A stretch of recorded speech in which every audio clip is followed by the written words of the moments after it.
Morning, Knicks Nation. Today is Monday, the third day of March 2025.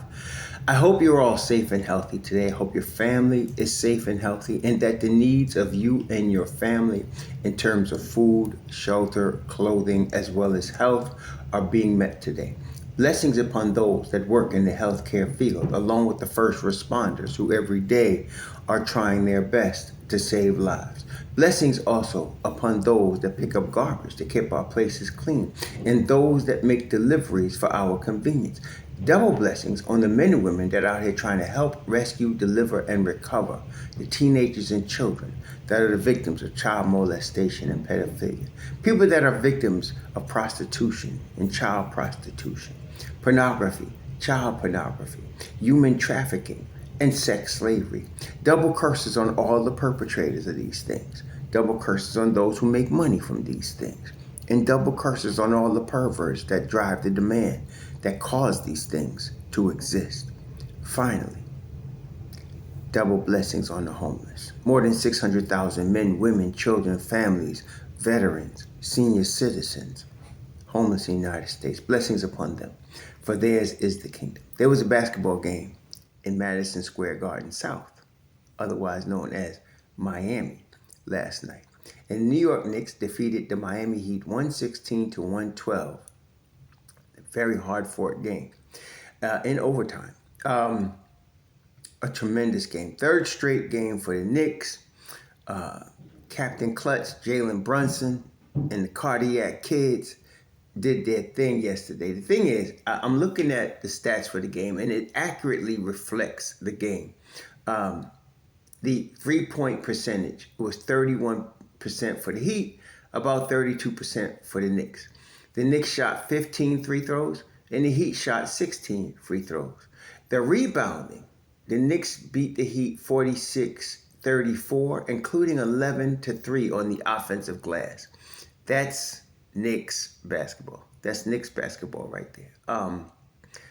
The Knicks have been very opportunistic, and these three wins, the three wins that we've seen in a row, and getting points off of turnovers. When they turn the ball over, they generally are going to score, and they scored 17 points off 13 Heat turnovers, and the Heat scored 11 points off the Knicks 13 turnovers. The Knicks had, with that, 9 fast break points to 5 for the Heat. And then the points in the paint. The Knicks were getting destroyed in the paint in the first half, but completely flipped the script in the second half and ended up winning that battle 58-56. It was way in favor of the Heat prior to that.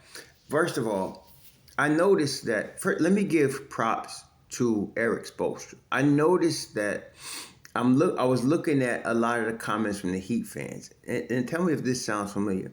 Thibs got out. Spoelstra got out coached. Spoelstra can't win in this league. Spoelstra doesn't make proper substitutions. Spoelstra overplays his starters too much. Does that sound familiar? I was like, whoa.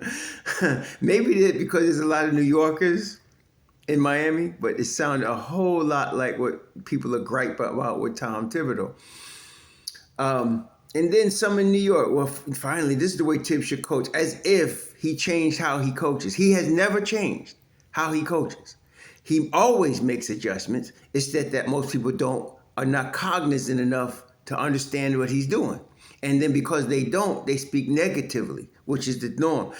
One thing that I have seen a little bit better on my channel, when people don't like what he does, they used to attack him, like fire him and stuff. Now it's just they double, they do the second guessing as if they're the coach, But he coached a brilliant game, as usual, yesterday.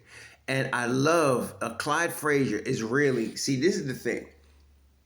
When Clyde Frazier is really showing a rooting spirit for the Knicks, I'm not saying he never didn't, but when he's real strong with it, you got something. You got something. He ain't going to just do that. He's very real about, always, the whole time he's been telecasting Knicks, he's always been very real about their team, about their chances, about their development. and he's very high on these Knicks right now. And he mentioned how Brunson needed to sit because Thibs put the defensive team in there to get stops at crunch time, which he needed to do. We got something here. I knew when Mitchell Robinson came back, it was going to be something, but we haven't even seen them hit their stride with MitchRob yet. That's the exciting thing. We haven't seen them get coordinated in the flow with Mitch yet. And we're going to. And when we do, I'm telling you, this team is going to be dangerous. The thing is, Thibs made a really big halftime adjustment. And I ain't hear nobody mention it, all these so-called coaches. But what he did is two things. He switched OG onto, first of all, he had OG guarding Khalil Ware. And he had Capt guarding Bam Adebayo. And Bam Adebayo was going nuts in the first half. He switched that. Then, as the game drew on and we got in the fourth quarter, he puts OG on Tyler Hero. And he puts Deuce on Duncan Robinson. Ball game. Right there. Ball game right there. That was the defensive side of the ball. And then, of course, and in the first half, I was yelling at the TV. I'm sure everybody that watches the Knicks channel, that watches this channel, that are real Knicks fans, there's going to be a lot of times, almost probably every game, when you're going to be yelling at the TV. And I was yelling at the TV because I think it was at least 3 straight times Josh Hart floats into the middle of the floor on the defensive end, favoring the strong side of the defensive end, and leaving his man wide open on this weak side. And the Heat finding his man, in this case, it was Alec Burks, for 3 straight 3-point shots. Like, the first time you say, okay, and this is Burks. It's not like Hart and the Knicks are not familiar with Alec Burks when he starts to hit shots.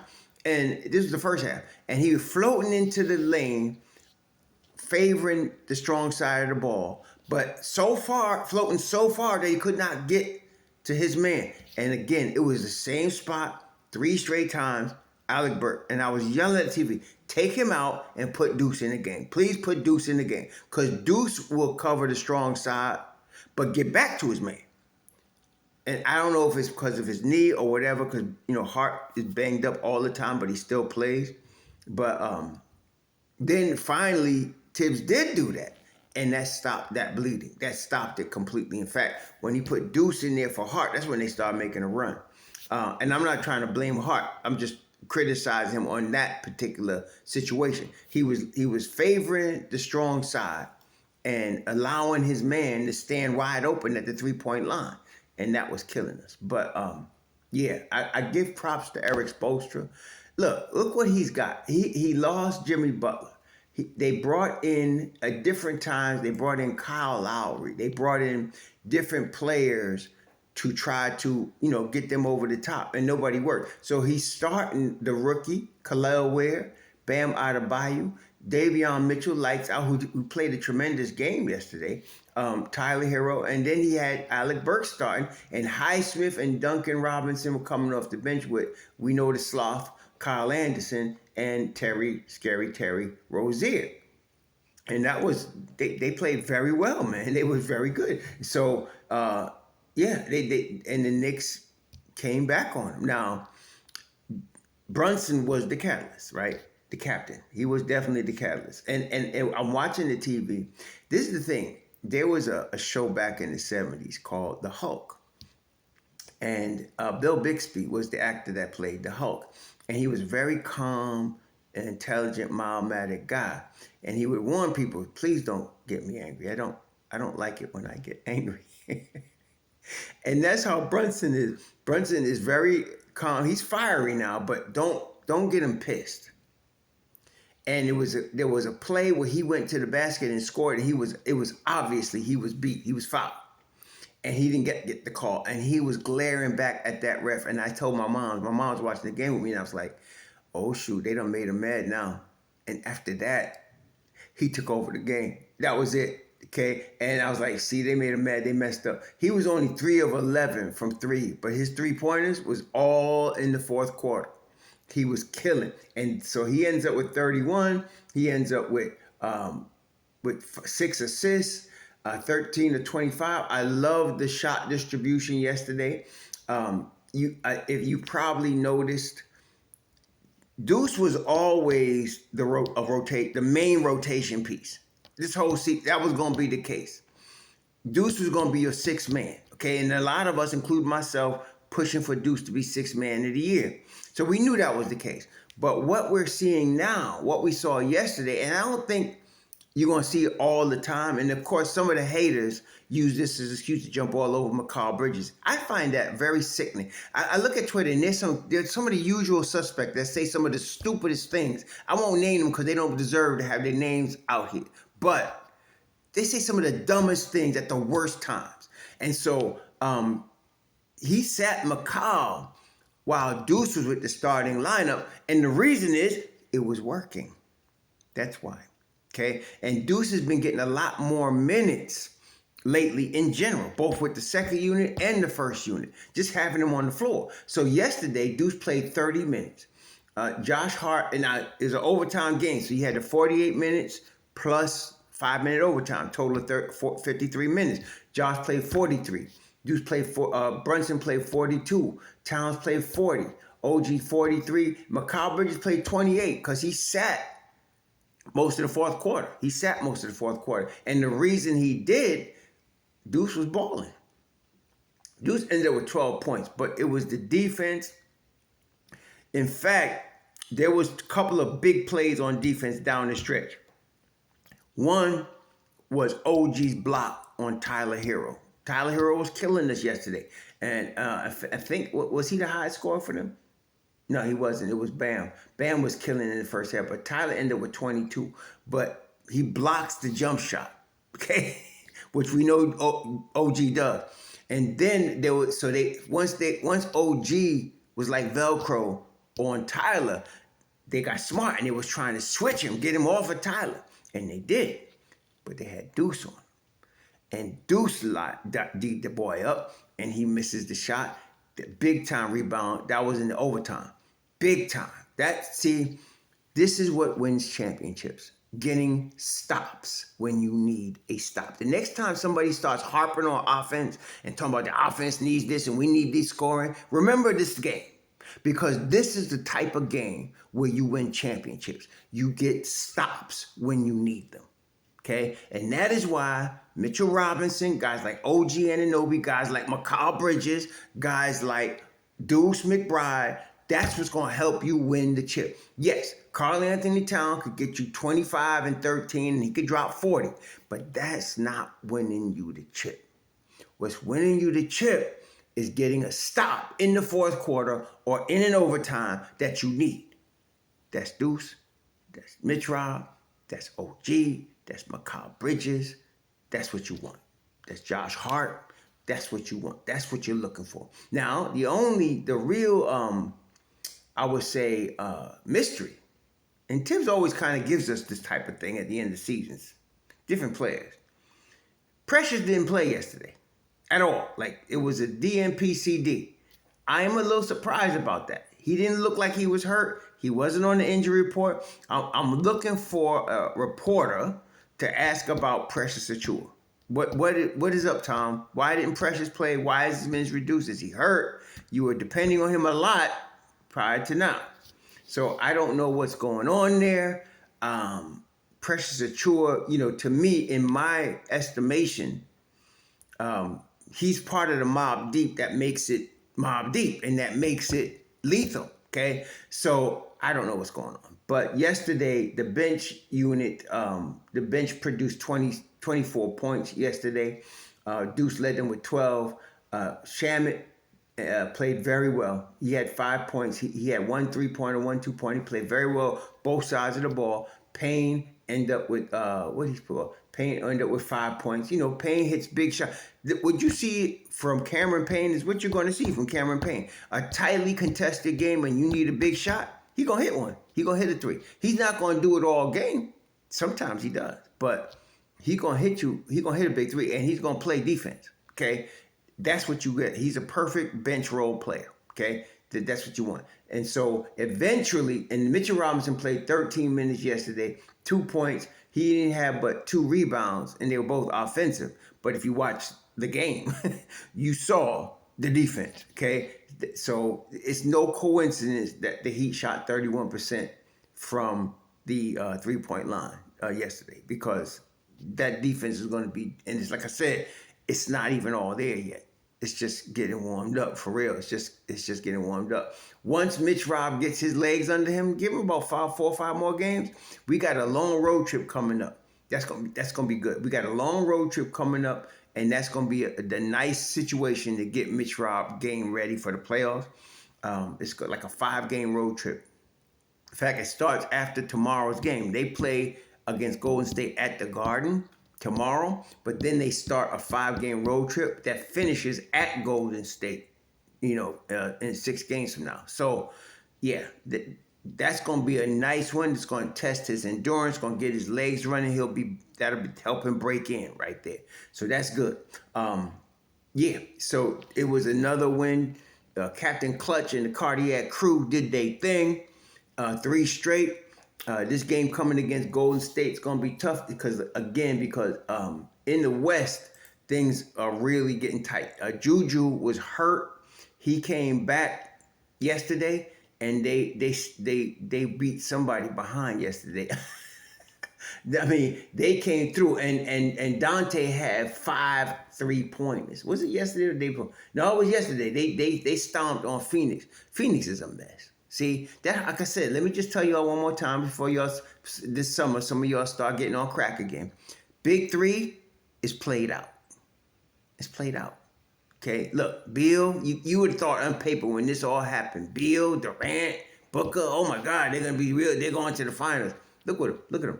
Here they are, 28-33, 21 and a half games out of first place, and they actually 4 full games even out from the play-in.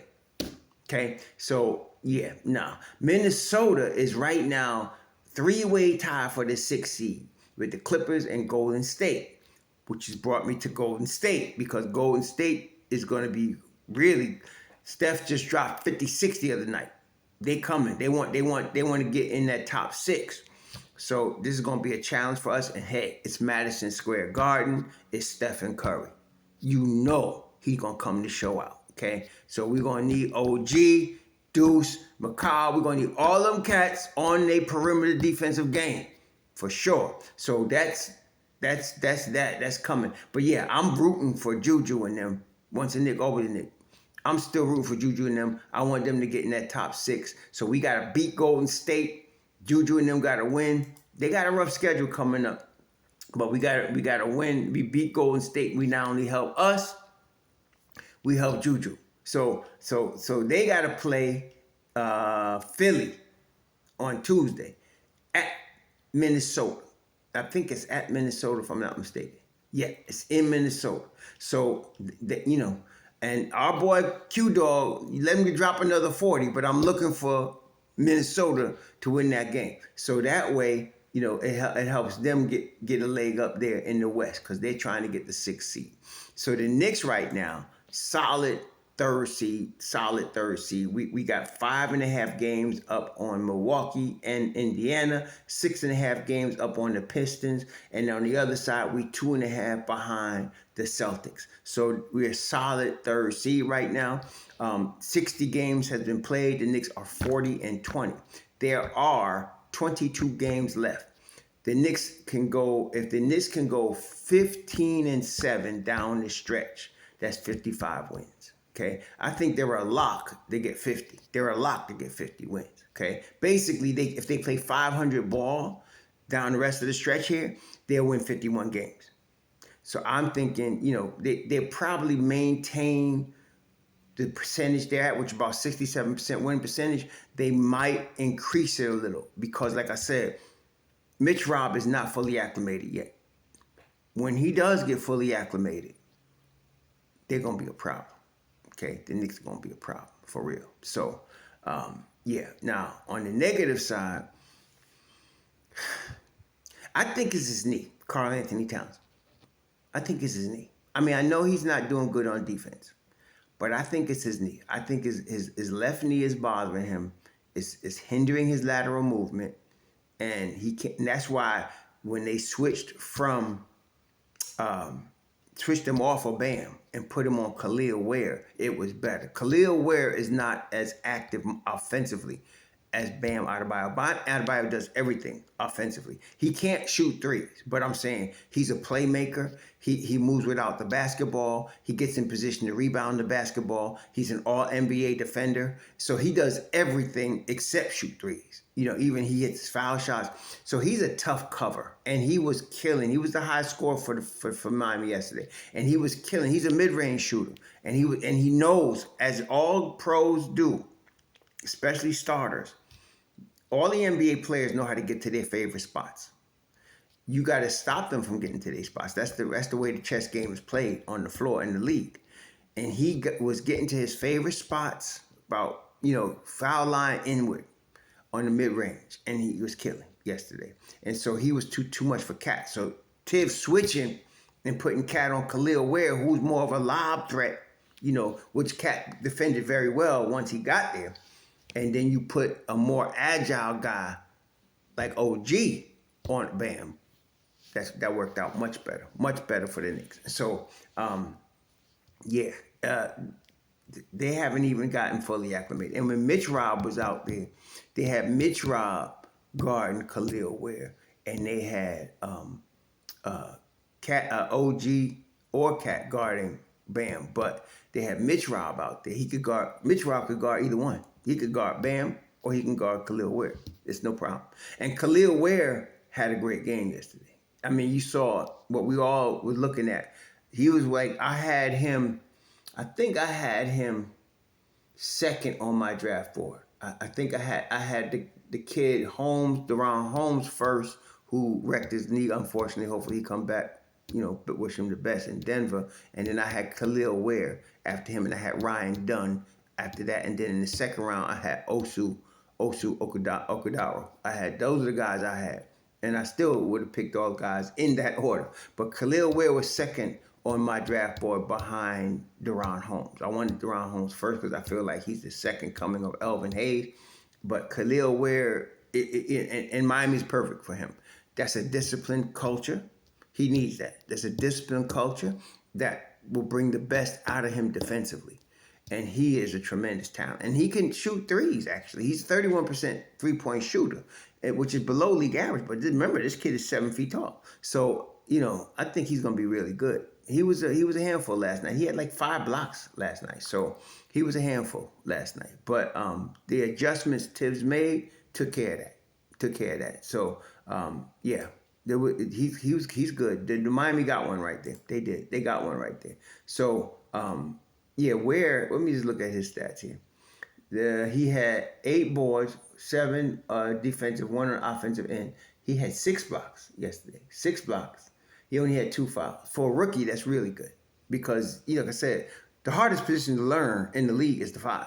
But Ware can play the 4 or the 5. And I knew that with him coming out of Indiana. Remember Woodson was coaching him. So I knew that him coming out of Indiana, he was going to be good. And he is. So they got one there. And Davion Mitchell, I hope he turns this into a real opportunity for himself. Because remember when he was at Baylor, they won the chip. And he was lights out. He was still playing that type of defense, but this is the league. And now you're dealing with guys like Jalen Brunson. And this is not college, okay? So he did good, though. He really, I like his game. I always liked him. Him and Jared Butler made a terrific duo at Baylor. I like both of them coming out of Baylor. I also do remember, and I do remember this, Deuce handed that boy his behind when West Virginia played Baylor. Yes, he did. So we got Deuce. We good. Anyway, on to Madison Square Garden to play Golden State tomorrow night. This was a tremendous win. These type of videos are the most fun videos to do because we win, number one, we look good, and we got upside going forward down the stretch of this season. MitchRob is back, and he's not fully acclimated, and they won 3 straight. So We doing good, y'all. Knicks Nation. We in good shape right here. We in good shape right here. So let's keep it rolling. I think the Juggernaut's about to be showing itself. I think so. Y'all enjoy your Monday. So